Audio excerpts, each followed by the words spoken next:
Hello and welcome back to another weekly update here at beautiful scenic Riverside. Alright, it has been a heck of a week. I wake up at 6 a.m., I eat, I learn a little bit of Spanish, do a little lumosity, do a little chess problems, and then I get to work and I repeat that until I drop. So I've got quite a bit to report on this week. Let's get to it. First up on the docket, swim platform 3.0. This is the third iteration of the swim platforms I have put on the back of the boat, and I'm pretty happy with it. I'm very happy with it. It's simple.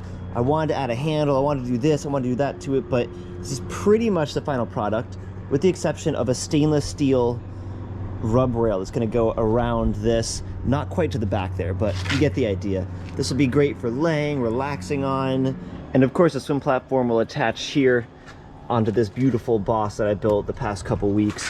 It'll sit like so and then hinge down. Very, very simple design. Not trying to make anything too complicated, but something that I can just get a lot of use out of. Next up in some of the projects I've been on this week is the cockpit table. This is how it is normally at the helm, with the bar coming up and around and the helm right here behind it. And the whole thing pops up so you can eat on it, have some snacks, whatever. I decided to sand it, and I'm just putting some clear epoxy on it, and that's going pretty good so far. And I've also been getting a little bit of use out of the clear epoxy in another project. It'll be better to see it from the inside, but here's it from the outside. That is actually a clear epoxy.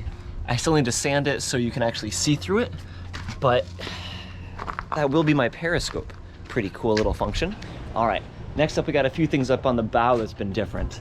I put the screws in just so this way the bow kite shield is officially in there, and doesn't it look great? Love it. But up here you can see there's a new rod, and that was actually pretty tricky to get. We'll go up in a moment to take another look at it. But up there also is the bow kite throne. Most sailboats would call it a dolphin chaser. So you can sit up there and watch the dolphins as they're jumping up around the bow of your boat. Super cool.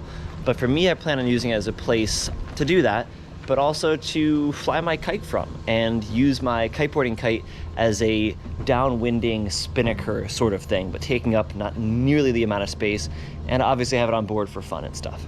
It's a pretty cool project. Let's take a look at it from up above there.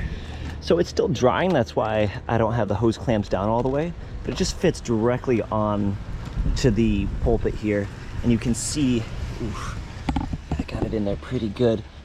A bolt going through it, as well as thickened epoxy, as well as the lip also grips onto here. This thing is solid, it's not going anywhere. So it's still drying, but I've got the sand in there, and I don't want to mess with it right now or I'll actually take it out. But this will be the grip when your feet are on it, you'll be able to sit on it. It's just kind of cool. It's one more cool thing, do some diving off of it.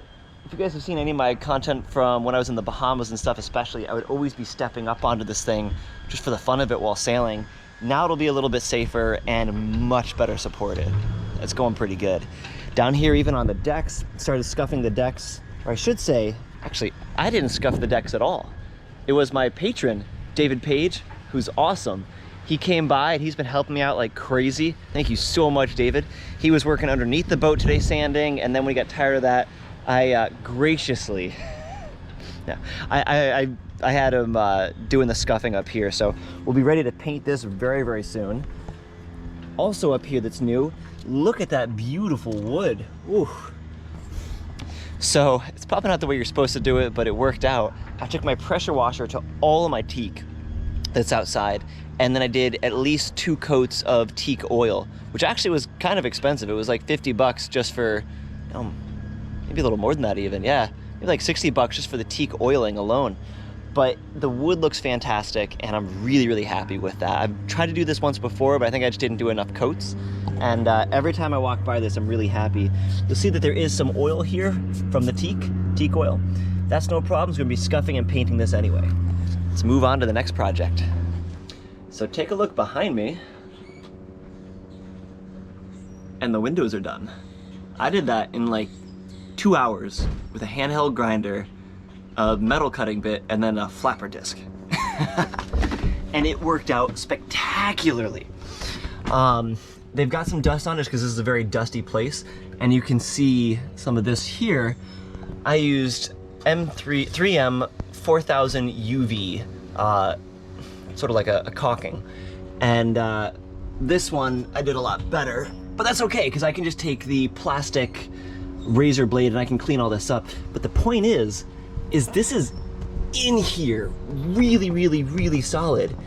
And I didn't have to try to get those little wedges back in or anything. It's just, I'm done. I'm gonna clean them up a little bit when I feel like it. You know, just these edge parts here was a little sloppy, but that's it. The stuff doesn't really stick to the glass itself, the plexiglass.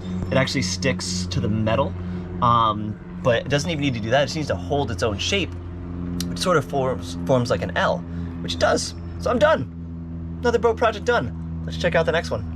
I don't have to go very far because it's all right here. Oh, look at the beautiful wood all around me. It's pretty nice.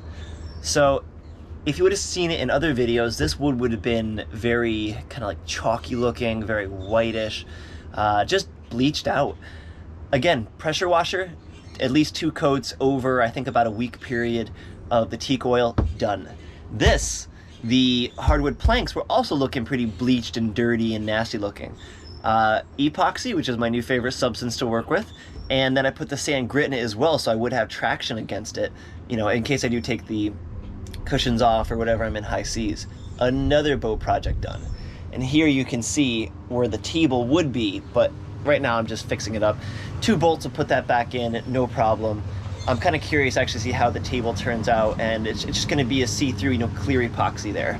Let's go down below real quick and take a look at the Periscope.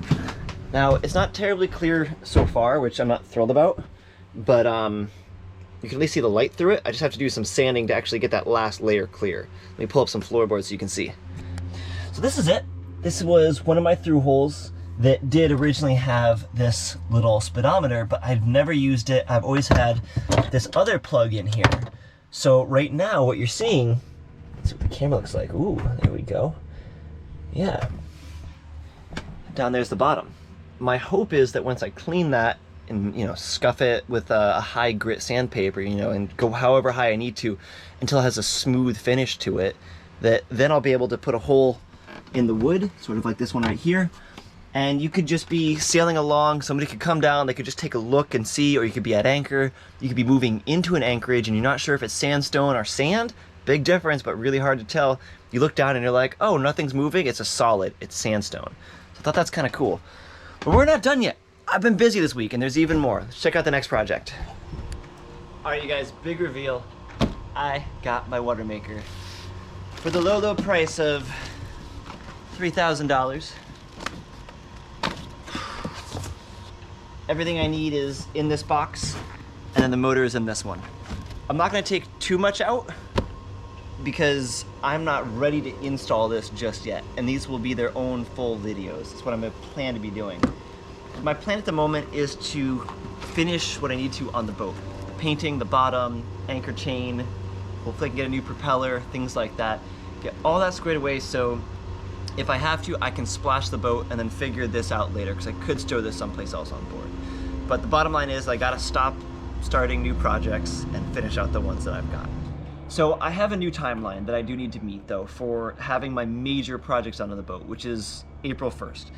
April 1st, give or take, I fly out to Tenerife in the Canary Islands with my buddy, Dr. Barkley.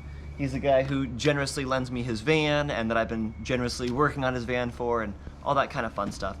But April 1st to the 20th or so little more than 2 weeks, we're gonna be over there kiteboarding, maybe spearfishing, exploring, just having fun, getting away from the boat. I'll talk more about this in a Patreon video because it's been a lot even to try to line this sort of a thing up.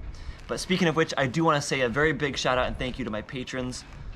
First off, obviously a huge thank you to David Page. He was out here helping me today, boots on the ground. I really appreciate that kind of support, but he's also a patron.